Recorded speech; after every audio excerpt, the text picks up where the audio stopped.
صاحب تاج وہ شاہ معراج وہ صاحب تمام عالم اسلام کو ہمارے چینل کی طرف سے شب معراج بہت بہت مبارک ہو۔ براق و امیر علم دافعے ہر بلا دافعے ہر وبا دافعے قحط و امراض رنج و الم صاحب تاج وہ شاہ معراج وہ ہے خلق میں بسم اللہ الرحمن الرحیم۔ السلام علیکم ورحمۃ اللہ وبرکاتہ۔ 27 رجب المرجب معراج شریف کا واقعہ۔ معراج کا سفر نبی کریم صلی اللہ علیہ وآلہ وسلم کے معجزات میں سے ایک عظیم اور عقل انسانی کو حیران کر دینے والا معجزہ ہے۔ معراج کے سفر کا آغاز نبوت کے 11ویں سال یعنی ہجرت سے 2 سال پہلے نبی کریم صلی اللہ علیہ وآلہ وسلم کی چچا زاد ہمشیرہ حضرت ام ہانی کے گھر سے 27ویں رجب کی شب کو ہوا۔ اس سفر کے دوران آپ صلی اللہ علیہ وآلہ وسلم نے مختلف جگہ قیام فرمایا۔ پہلا قیام مسجد الحرام۔ منازل معراج پہلا قیام۔ سیرت حلبیہ کے مطابق ایک روز حضور نبی کریم صلی اللہ علیہ وآلہ وسلم حضرت ام ہانی رضی اللہ تعالیٰ عنہ کے گھر میں تھے۔ عشاء کی نماز پڑھی اور سو گئے۔ آپ صلی اللہ علیہ وآلہ وسلم مہوئے خواب تھے کہ یکایک گھر کی چھت شک ہوئی اور اس شگاف میں سے ایک فرشتہ نمودار ہوا۔ روایات کے مطابق یہ جبرائیل علیہ السلام تھے۔ گھر کی چھت کھول کر اندر آنے میں اس حکمت کی جانب اشارہ تھا کہ آپ صلی اللہ علیہ وآلہ وسلم کو ابتدا ہی سے معلوم ہو جائے کہ ضرور آپ کے ساتھ کوئی خلاف معمول معاملہ پیش آنے والا ہے۔ جبرائیل علیہ السلام نے آپ صلی اللہ علیہ وآلہ وسلم کو جگایا اور آپ کو مسجد حرام میں لے گئے۔ آپ صلی اللہ علیہ وآلہ وسلم پر اس وقت نیند کا غلبہ تھا۔ یہاں آ کر آپ صلی اللہ علیہ وآلہ وسلم حجر اسود کے پاس حتیم میں سو گئے۔ آپ صلی اللہ علیہ وآلہ وسلم کے ایک طرف آپ صلی اللہ علیہ وآلہ وسلم کے چچا حضرت حمزہ رضی اللہ تعالیٰ عنہ سوئے ہوئے تھے اور دوسری طرف آپ صلی اللہ علیہ وآلہ وسلم کے چچا زاد بھائی حضرت جعفر بن ابو طالب رضی اللہ تعالیٰ عنہ سوئے ہوئے تھے۔ قریش کی عادت تھی خانہ کعبہ میں سویا کرتے تھے۔ ایک روایت میں آتا ہے کہ حضرت محمد صلی اللہ علیہ وآلہ وسلم کے پاس جبرائیل علیہ السلام اور میکائیل علیہ السلام آئے، جن کے ساتھ ایک تیسرا فرشتہ بھی تھا۔ ان فرشتوں نے پہنچ کر کہا، دونوں آدمیوں کے درمیان میں لیٹے ہوئے قوم کے سردار کو لے چلو۔ فرشتے آپ صلی اللہ علیہ وآلہ وسلم کو اٹھا کر زمزم کے کنویں کے پاس لے گئے اور اس کے بعد جبرائیل علیہ السلام آگے بڑھے اور انہوں نے آپ صلی اللہ علیہ وآلہ وسلم کا سینہ مبارک انگلی کے اشارے سے چاک کیا اور آپ صلی اللہ علیہ وآلہ وسلم کا دل نکالا اور اس میں سے ایک یا 2 ٹکڑے خون کے جمے ہوئے نکالے۔ پھر جبرائیل علیہ السلام کے کہنے پر میکائیل علیہ السلام نے زمزم کے پانی کے تشت 7 مرتبہ دیے۔ اس کے بعد وہ ایک سونے کا تشت لائے جو ایمان اور حکمت سے بھرا ہوا تھا۔ انہوں نے اس کو آپ صلی اللہ علیہ وآلہ وسلم کے سینہ انور میں ڈال دیا اور پھر آپ صلی اللہ علیہ وآلہ وسلم کے دونوں مونڈھوں کے درمیان مہر نبوت لگا دی۔ سینہ مبارک کو چاک کر کے آپ صلی اللہ علیہ وآلہ وسلم کے دل میں علم و حکمت اور ایمان و یقین کو بھر کر عالم بالا کے لیے تیار کیا، تاکہ قلب مبارک عالم ملکوت کی سیر، تجلیات الہیہ، آیات ربانیہ اور کلام الہی کا متحمل ہو سکے۔ مسجد حرام کے دروازے پر ایک سفید رنگ کی گھوڑے جیسی سواری موجود تھی۔ اس سواری کو براق کہتے ہیں، کیونکہ عربی میں برق چندھیا جانے اور آنکھوں کی خیرہ ہونے کو کہتے ہیں، کیونکہ اس جانور کی سفیدی ایسی چکا چوندھ کرنے والی تھی، اس لیے اس کو براق کہا جاتا ہے۔ نبی کریم صلی اللہ علیہ وآلہ وسلم فرماتے ہیں کہ براق یعنی معراج کی رات میں آسمان سے بھیجی جانے والی سواری گدھے سے بڑی اور خچر سے چھوٹی تھی۔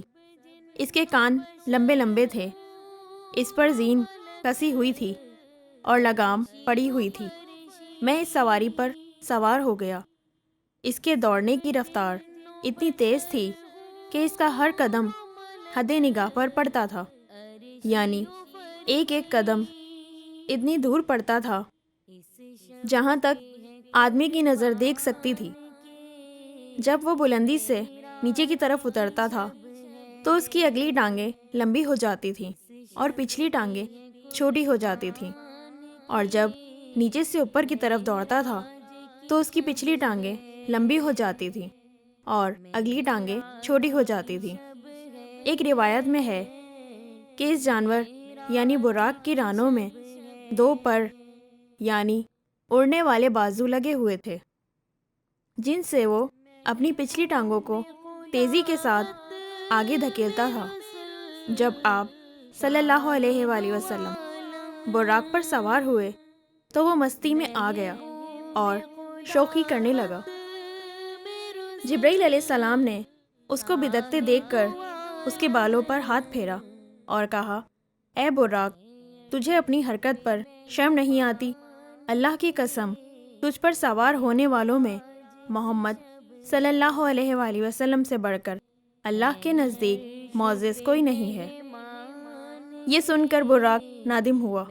اس کی یہ شوخی خوشی کی سبب تھی، لیکن جب حضور صلی اللہ علیہ وآلہ وسلم کا مقام و مرتبہ معلوم ہوا تو تھم گیا، یہاں تک کہ اس ندامت سے اس کا بدن پسینے میں بھیگ گیا۔ اس کے بعد وہ پرسکون ہو کر کھڑا ہو گیا، یہاں تک کہ آن حضرت صلی اللہ علیہ وآلہ وسلم اس پر سوار ہو گئے۔ پس سفر شروع ہو گیا۔ جبرائیل علیہ السلام نے رکاب پکڑی اور میکائیل علیہ السلام نے لگام تھامی۔ دوسرا قیام مدینہ منورہ۔ دوسرا قیام مدینہ منورہ پر فرمایا۔ یہ سفر مسجد حرام سے بیت المقدس تک براق کے ذریعے طے ہوا۔ دوران سفر 4 منزلوں پر یہ قافلہ ٹھہرا۔ پہلی منزل ایک ایسی سرزمین تھی جہاں کھجوروں کے گھنے باغات تھے۔ جبرائیل علیہ السلام نے آپ صلی اللہ علیہ وآلہ وسلم سے کہا، یا رسول اللہ صلی اللہ علیہ وآلہ وسلم، یہاں اتر کر نفل ادا کر لیجئے۔ آن حضرت صلی اللہ علیہ وآلہ وسلم نے 2 رکعت نفل ادا کیے۔ جبرائیل علیہ السلام نے پوچھا، کیا آپ کو معلوم ہے کہ آپ صلی اللہ علیہ وآلہ وسلم نے جس جگہ نماز پڑھی یہ کون سی سرزمین ہے؟ آپ صلی اللہ علیہ وآلہ وسلم نے فرمایا، مجھے نہیں معلوم۔ جبرائیل علیہ السلام نے کہا، آپ صلی اللہ علیہ وآلہ وسلم نے یثرب یعنی مدینہ منورہ میں نماز پڑھی ہے۔ یہ وہ جگہ ہے جہاں آپ صلی اللہ علیہ وآلہ وسلم ہجرت کریں گے۔ حضور صلی اللہ علیہ وآلہ وسلم نے ایک اور منزل پر قیام فرمایا۔ جبرائیل علیہ السلام نے کہا، حضور صلی اللہ علیہ وآلہ وسلم، یہاں پر اتر کر 2 رکعت نفل ادا کر لیجئے۔ حضور صلی اللہ علیہ وآلہ وسلم نے اتر کر 2 رکعت نماز پڑھی۔ جبرائیل علیہ السلام نے بتایا، یا رسول اللہ صلی اللہ علیہ وآلہ وسلم، یہ مدین کا علاقہ ہے جہاں حضرت شعیب علیہ السلام کا مسکن تھا۔ تیسرا قیام طور سینا۔ تیسرا قیام طور سینا پر فرمایا۔ یہاں پہنچ کر جبرائیل علیہ السلام نے آپ صلی اللہ علیہ وآلہ وسلم سے کہا، حضور صلی اللہ علیہ وآلہ وسلم، یہاں بھی اتر کر 2 رکعت نفل ادا کر لیجئے۔ حضور صلی اللہ علیہ وآلہ وسلم نے اتر کر 2 رکعت نماز پڑھی۔ جبریل علیہ السلام نے بتایا، یا رسول اللہ صلی اللہ علیہ وآلہ وسلم، یہ وادی سینا ہے، یہاں وہ کوہ طور مبارک پہاڑ ہے جس پر حضرت موسیٰ علیہ السلام اللہ پاک سے ہم کلام ہوئے تھے۔ چوتھا قیام بیت اللحم، قافلہ وہاں سے روانہ ہوا اور چوتھی منزل پر قیام فرمایا۔ یہاں بھی جبرائیل علیہ السلام نے کہا، حضور صلی اللہ علیہ وآلہ وسلم، یہاں بھی اتر کر 2 رکعت نفل ادا کر لیجئے۔ حضور صلی اللہ علیہ وآلہ وسلم نے اتر کر 2 رکعت نماز پڑھی۔ جبرائیل علیہ السلام نے بتایا، یا رسول اللہ صلی اللہ علیہ وآلہ وسلم، یہ بیت اللحم کا علاقہ ہے جہاں حضرت عیسیٰ علیہ السلام پیدا ہوئے تھے۔ پانچواں قیام بیت المقدس، آپ صلی اللہ علیہ وآلہ وسلم نے بیت المقدس کی طرف جاتے ہوئے رستے کے کنارے ایک بوڑھی عورت کو دیکھا۔ حضرت جبرائیل علیہ السلام سے دریافت فرمایا کہ یہ کون ہیں؟ حضرت جبرائیل علیہ السلام نے عرض کیا کہ حضور بڑھتے چلیے۔ آپ صلی اللہ علیہ وآلہ وسلم آگے بڑھ گئے۔ پھر کسی نے آپ صلی اللہ علیہ وآلہ وسلم کو پکارا کہ اے محمد ادھر آئیے۔ حضرت جبرائیل علیہ السلام نے پھر وہی عرض کیا کہ حضور بڑھتے چلیے۔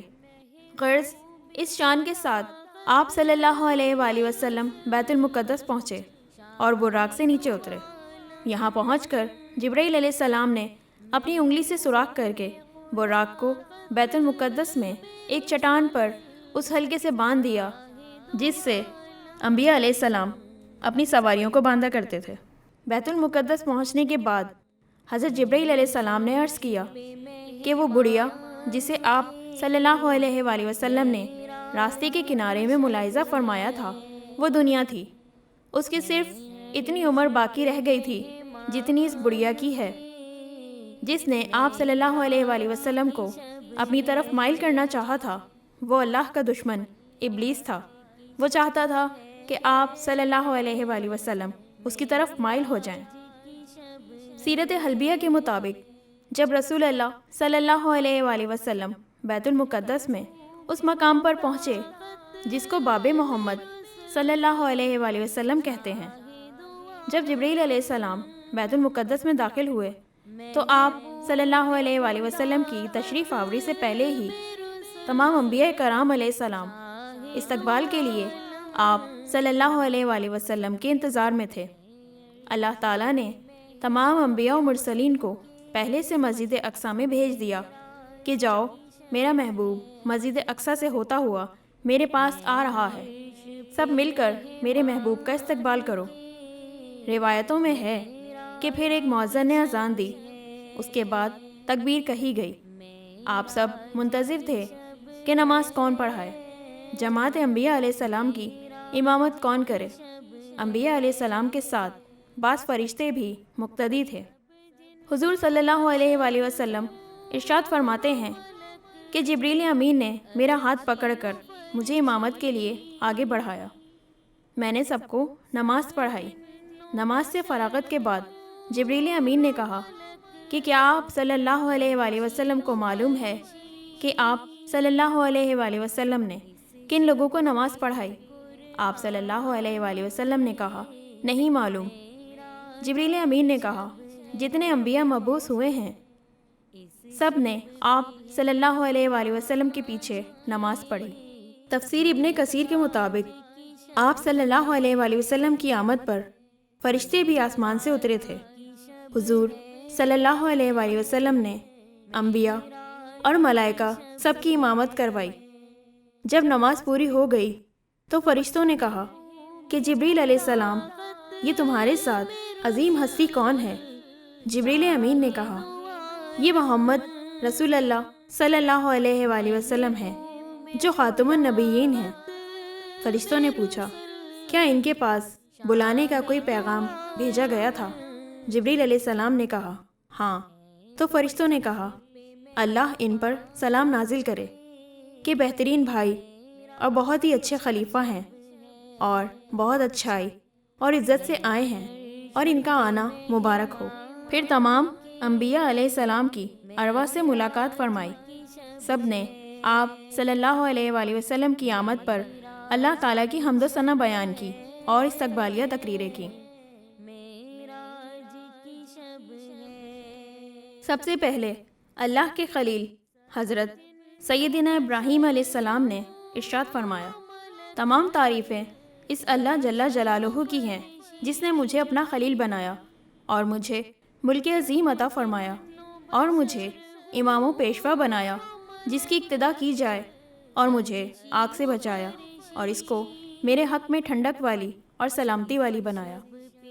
ان کے بعد حضرت سیدنا موسیٰ علیہ السلام نے فرمایا، تمام تعریفیں اس اللہ عز و جل کے لیے ہیں جس نے مجھ سے بلا واسطہ کلام فرمایا، مجھے اپنا کلیم بنایا، اور قوم فرعون کی ہلاکت و تباہی اور بنی اسرائیل کی نجات میرے ہاتھوں پر ظاہر فرمائی، اور میری امت میں ایسی قوم بنائی جو حق کی رہبری کرتی ہے اور حق کے ساتھ انصاف کرتی ہے۔ ان کے بعد حضرت سیدنا داؤد علیہ السلام نے ارشاد فرمایا، تمام تعریفیں اس اللہ تبارک و تعالیٰ کے لیے ہیں جس نے مجھے ملک عظیم عطا فرمایا اور مجھے زبور کا علم دیا، اور میرے لیے لوہے کو نرم کر دیا، اور پہاڑوں اور پرندوں کو میرے لیے مسخر اور تابع کر دیا کہ میرے ساتھ تسبیح پڑھیں، اور مجھے علم و حکمت عطا فرمائی، اور خطاب اور فیصلے کا ملکہ عطا فرمایا۔ ان کے بعد حضرت سیدنا سلیمان علیہ السلام نے فرمایا، تمام تعریفیں اس اللہ جل شانہ کے لیے ہیں جس نے ہوا، شیاطین اور جنات کو میرے لیے مسخر اور تابع کر دیا، اور مجھے پرندوں کی بولی سکھائی، اور ہر چیز میں مجھے فضیلت عطا کی، اور شیاطین اور انسان اور پرندوں کو میرے لیے مسخر کیا، اور اپنے بہت سے ایمان والے بندوں پر مجھے شرف و فضل بخشا، اور مجھے ایسی بڑی حکومت عطا فرمائی جو میرے بعد کسی کے لیے نہ ہوگی، اور میری حکومت و سلطنت کو ایسا پاکیزہ بنایا جس پر کوئی حساب و کتاب نہ ہوگا۔ ان کے بعد حضرت عیسیٰ علیہ السلام نے فرمایا، تمام تعریفیں اس پاک ذات کے لیے ہیں جس نے مجھے اپنا کلمہ بنایا، اور حضرت آدم علیہ السلام کی طرح مجھے بغیر باپ کے پیدا کیا۔ حضرت آدم علیہ السلام کی صورت مٹی سے بنا کر حکم دیا، زندہ ہو جا، اور مجھے تورات و انجیل کا علم عطا فرمایا اور حکمت سے نوازا، اور مجھے ایسا معجزہ دیا کہ مٹی کی چڑیا بنا کر اس میں پھونک مارو تو وہ اللہ کے حکم سے پرند بن کر اڑنے لگے، اور مجھے مردوں کو زندہ کرنے، مادرزاد اندھوں کو اور کوڑی کو اچھا کرنے کا معجزہ عطا کیا، اور مجھے آسمان پر اٹھا لیا، اور مجھے کافروں کی صحبت سے پاک کیا، اور مجھ کو اور میری ماں کو شیطان کے اثر سے محفوظ رکھا کہ شیطان کا ہم پر کوئی اثر نہ ہو۔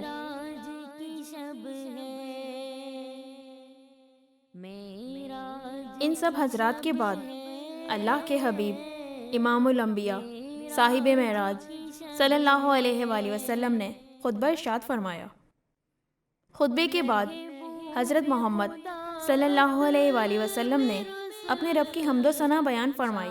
آپ صلی اللہ علیہ وآلہ وسلم نے ارشاد فرمایا، تم سب نے اپنے رب کی تعریف بیان کی، اور میں بھی اپنے رب کی حمد و ثنا بیان کروں گا۔ آپ صلی اللہ علیہ وآلہ وسلم نے ان الفاظ میں حمد و ثنا بیان کی، تمام تعریفیں اس اللہ کے لیے ہیں جس نے مجھے سارے جہانوں کے لیے رحمت بنا کر اور تمام عالم کے لیے بشارت دینے والا اور ڈرانے والا بنا کر بھیجا، اور مجھ پر حق و باطل میں فرق کرنے والی کتاب اتاری جس میں تمام امور دینیہ کا بیان و وضاحت ہے، اور میری امت کو بہترین امت بنایا جس کو لوگوں کی نفع رسانی کے لیے نکالا، اور میری امت کو معتدل امت بنایا، اور میری امت کو اولین و آخرین بنایا، یعنی دنیا میں آنے میں آخر اور مرتبے میں اول، اور میرے سینے کو کھولا اور میرے نام کو بلند کیا، اور مجھے فاتحہ اور خاتم بنایا۔ حضور صلی اللہ علیہ وآلہ وسلم کی حمد و ثنا کو سن کر حضرت ابراہیم علیہ السلام نے سب کے سامنے آپ صلی اللہ علیہ وآلہ وسلم کے صفات و کمالات کی تائید کی، اور آپ صلی اللہ علیہ وآلہ وسلم کے فضل و کمال کا اعتراف کرتے ہوئے ارشاد فرمایا، یعنی اسی وجہ سے محمد صلی اللہ علیہ وآلہ وسلم نے تم سب پر فضیلت پائی۔ یہاں مسجد الاقصیٰ تک کے تمام معاملات مکمل ہوئے، پھر آپ صلی اللہ علیہ وآلہ وسلم کا آسمانوں کا سفر شروع ہوا۔ معراج کی شب ہے، چھٹا قیام، پہلا آسمان۔ چھٹا قیام زمینی سفر کے بعد نبی کریم صلی اللہ علیہ وآلہ وسلم نے آسمانوں کا سفر شروع کیا، جہاں پہلے آسمان پر قیام کے دوران حضرت آدم علیہ السلام سے ملاقات اور گفتگو ہوئی۔ حضرت جبرائیل علیہ السلام نے کہا کہ یہ آپ صلی اللہ علیہ وآلہ وسلم کے والد حضرت آدم علیہ السلام ہیں، انہیں سلام کیجیے۔ آپ صلی اللہ علیہ وآلہ وسلم نے انہیں سلام کیا۔ حضرت آدم علیہ السلام نے سلام کا جواب دیا اور فرمایا، اے صالح فرزند اور صالح نبی، تم خوب تشریف لائے۔ حضرت آدم علیہ السلام نے آپ صلی اللہ علیہ وآلہ وسلم کو خوش آمدید کہا اور دعائے خیر فرمائی۔ پھر آپ صلی اللہ علیہ وآلہ وسلم نے حضرت آدم علیہ السلام کے دائیں اور بائیں جانب کچھ لوگوں کو ملاحظہ فرمایا۔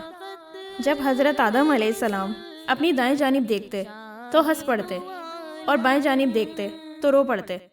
حضرت جبرائیل علیہ السلام نے عرض کیا کہ حضرت آدم علیہ السلام کے دائیں اور بائیں جانب دو صورتیں ہیں اور یہ ان کی اولادیں ہیں۔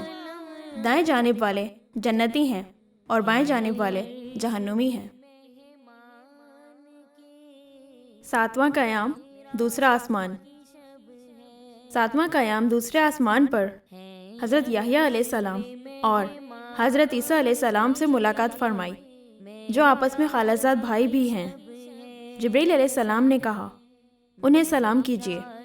آپ صلی اللہ علیہ وآلہ وسلم نے انہیں سلام کیا۔ ان دونوں نے سلام کا جواب دیا۔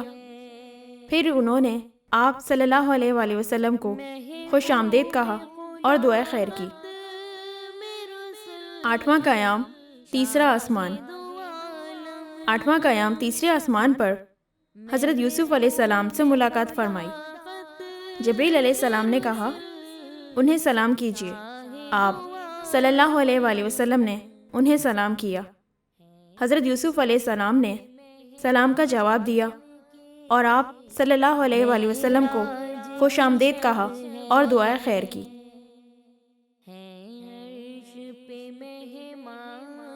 نواں قیام، چوتھا آسمان۔ نواں قیام چوتھے آسمان پر حضرت ادریس علیہ السلام سے ملاقات فرمائی۔ جبرائیل علیہ السلام نے کہا، انہیں سلام کیجیے۔ آپ صلی اللہ علیہ وآلہ وسلم نے انہیں سلام کیا۔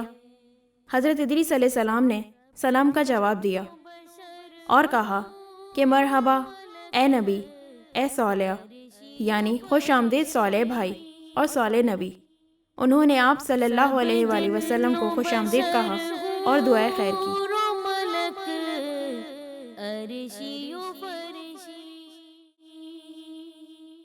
اس شب پہ ہے قربان کے۔ دسواں قیام، پانچواں آسمان۔ دسواں قیام پانچویں آسمان پر حضرت ہارون علیہ السلام سے ملاقات فرمائی۔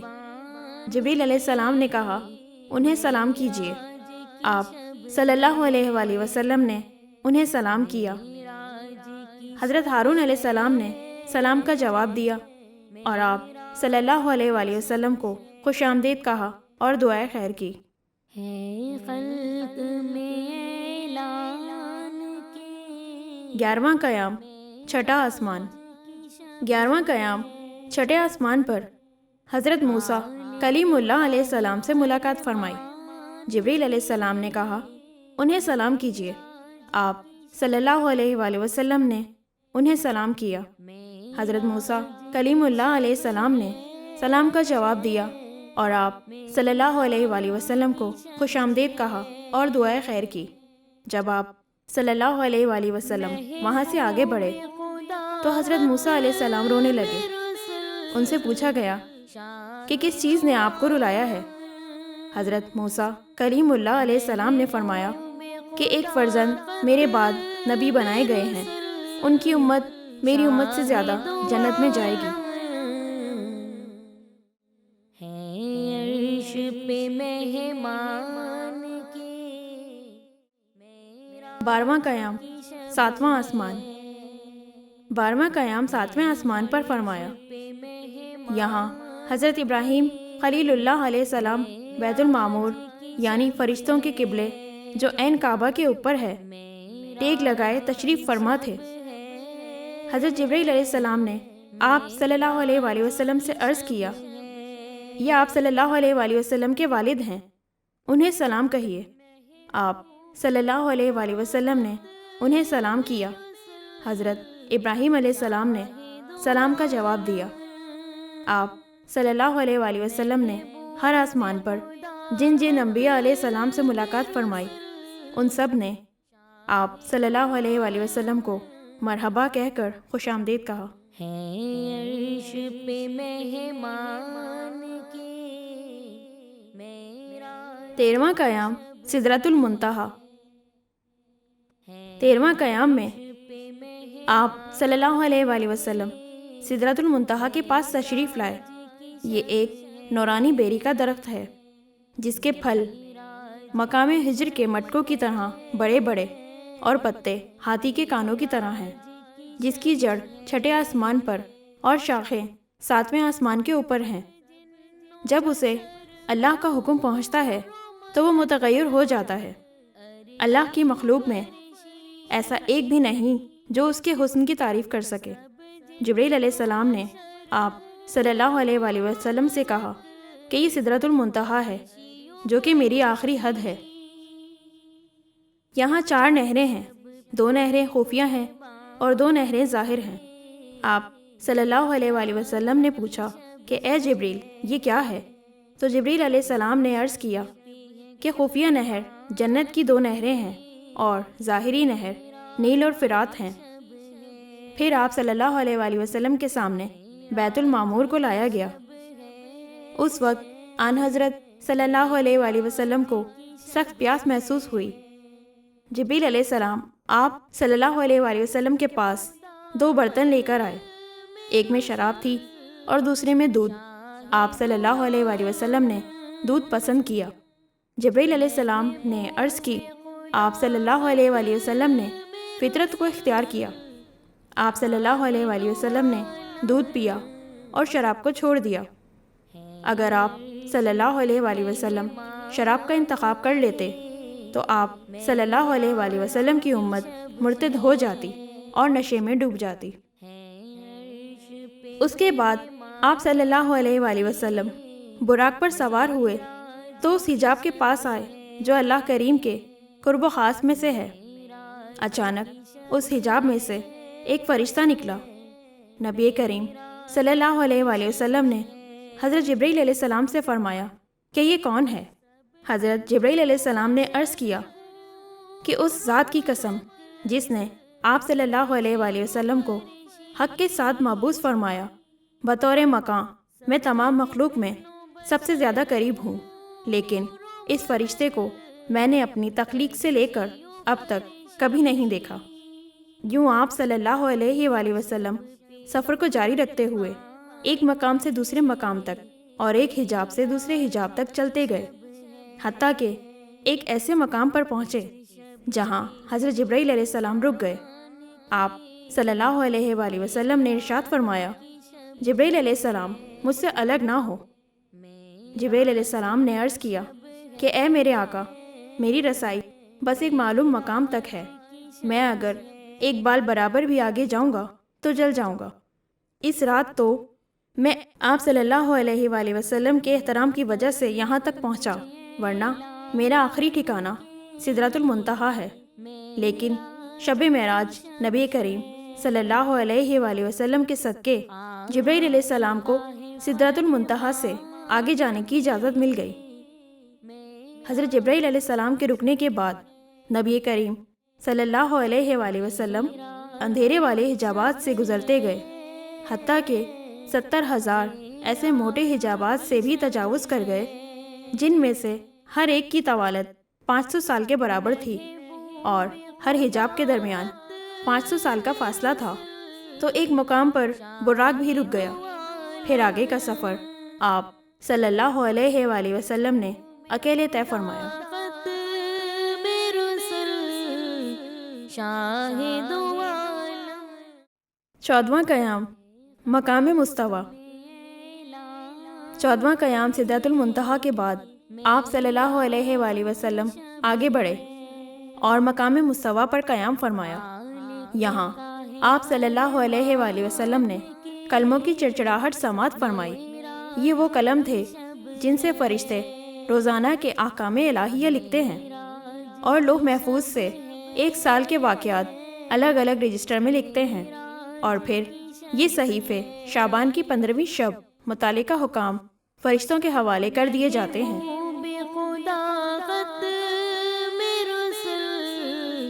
شاہد عالم 15واں قیام عرش الہی۔ 15ویں قیام میں آپ صلی اللہ علیہ وآلہ وسلم مقام مستوی سے آگے بڑھے تو عرش الہی پر پہنچے۔ عرش ایک عظیم بلند نورانی مخلوق ہے جو کہ سائز کے اعتبار سے اللہ پاک کی تمام مخلوقات میں سب سے بڑا ہے۔ آج کی شب ہے 16واں قیام لامکاں۔ 16ویں قیام میں پیارے آقا صلی اللہ علیہ وآلہ وسلم عرش سے بھی اوپر تشریف لے گئے اور وہاں تشریف لے گئے جہاں خود، کب اور کہاں، جگہ، وقت سب ختم ہو چکا تھا۔ اسی وجہ سے اسے لامکاں کہا جاتا ہے۔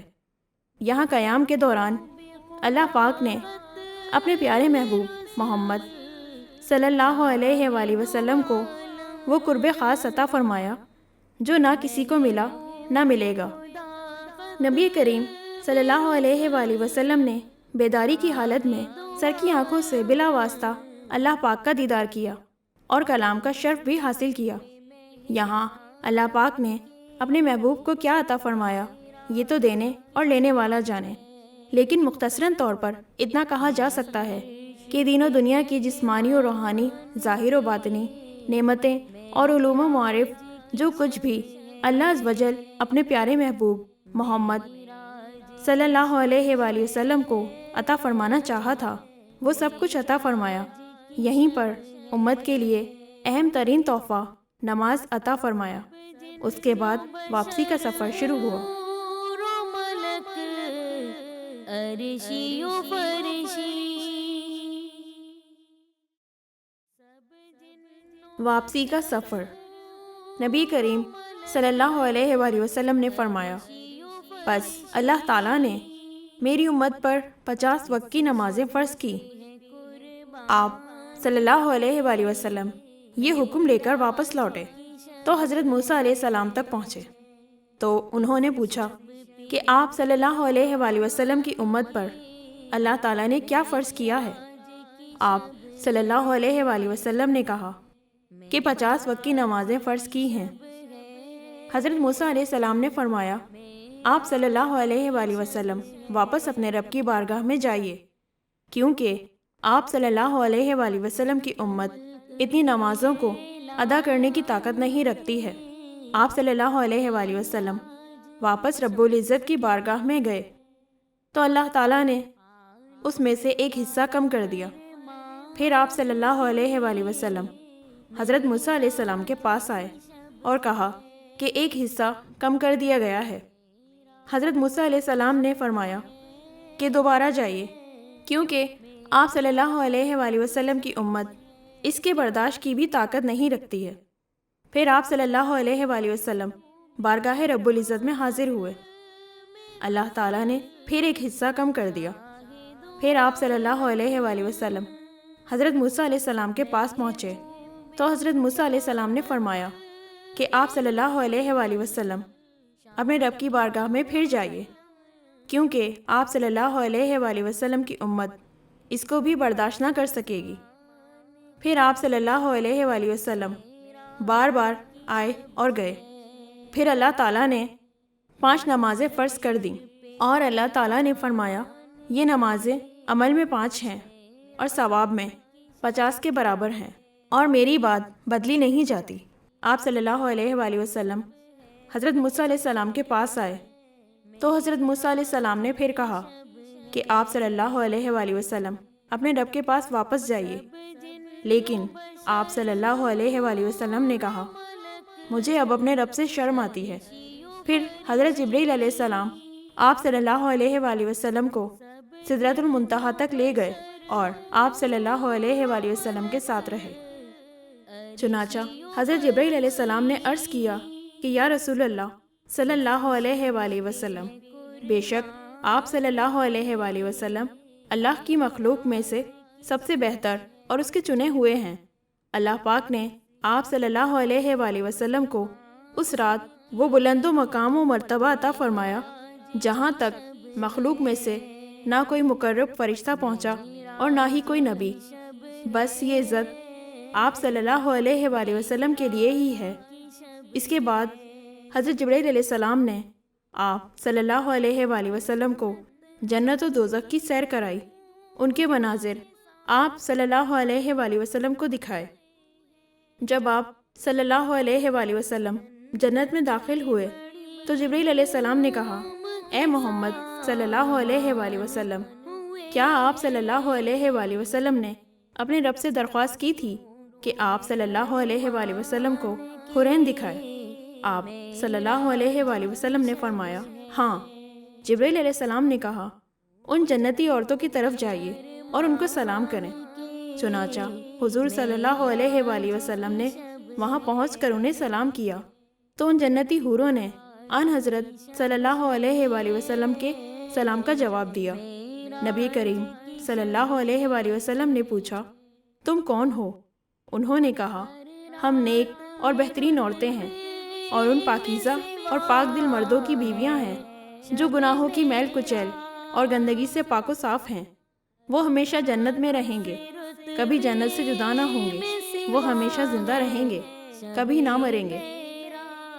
آپ صلی اللہ علیہ وآلہ وسلم نے جنت میں جن چیزوں کا ملاحظہ فرمایا ان میں حور، محلات، جنتی غلام اور خادم، چھوٹے بچے، درخت، پھل کلیاں، نہریں، باغیچے، باغات وغیرہ تھے، اور جہنم میں جن چیزوں کا ملاحظہ فرمایا وہ زنجیر، ہتھکڑیاں، توق، بیڑیاں، سانپ، بچھو، گدھے کی طرح رینگنے کی آوازیں، کھولتا ہوا پانی، جلتے ہوئے دھوئیں، اس کے بعد آسمانوں سے ہوتے ہوئے بیت المقدس، پھر مکہ شریف، اور پھر حضرت ام ہانی رضی اللہ تعالیٰ عنہ کے گھر تشریف لائے جہاں سے سفر کی ابتدا ہوئی تھی۔ چنانچہ ایک روایت میں یہ بھی ہے کہ آپ صلی اللہ علیہ وآلہ وسلم بیت المقدس تک آئے تو حضرت جبرائیل علیہ السلام آپ صلی اللہ علیہ وآلہ وسلم کے ساتھ تھے۔ پھر آپ صلی اللہ علیہ وآلہ وسلم وہاں سے مکہ شریف حضرت ام ہانی رضی اللہ تعالیٰ عنہ کے گھر تشریف لائے اور اپنے بستر پر تشریف فرما ہوئے، اور یوں یہ سفر معراج مکمل ہوا۔ معراج کی شب ہے، معراج کی شب ہے، معراج آئیے ہم سب مل کر اللہ رب العزت کی بارگاہ میں اپنے ہاتھ بلند کر کے یہ دعا کرتے ہیں، اے اللہ رب العزت، اے ساری کائنات کے شہنشاہ، اے ساری مخلوق کو پالنے والے، اے زندگی موت کا فیصلہ کرنے والے، اے آسمان و زمینوں کے مالک، اے عرش اعظم کے مالک، اے فرشتوں کے معبود، اے بیماروں کو شفا دینے والے، اے بادشاہوں کے بادشاہ، اے اللہ، ہم تیرے گناہ گار بندے ہیں، تیرے خطا کار بندے ہیں، ہمارے گناہوں کو معاف فرما، ہماری خطاؤں کو معاف فرما۔ اے اللہ، ہم اپنے اگلے پچھلے صغیرہ و کبیرہ سبھی گناہوں، خطاؤں اور نافرمانیوں کی معافی مانگتے ہیں۔ اے اللہ رب العزت، ہم اپنے گناہوں سے توبہ کرتے ہیں، ہماری توبہ قبول فرما۔ اے اللہ پاک، ہمیں گمراہی کے راستے سے ہٹا کر صراط المستقیم کے راستے پہ چلنے والا بنا دے۔ اے اللہ، ایسی نماز پڑھنے کی توفیق عطا فرما جس نماز سے تو راضی ہو جائے۔ ہمیں زندگی میں ایسے نیک اعمال کرنے کی توفیق عطا فرما جن اعمالوں سے تو راضی ہو جائے۔ ہمیں ایسی زندگی گزارنے کی توفیق عطا فرما جس زندگی سے تو راضی ہو جائے۔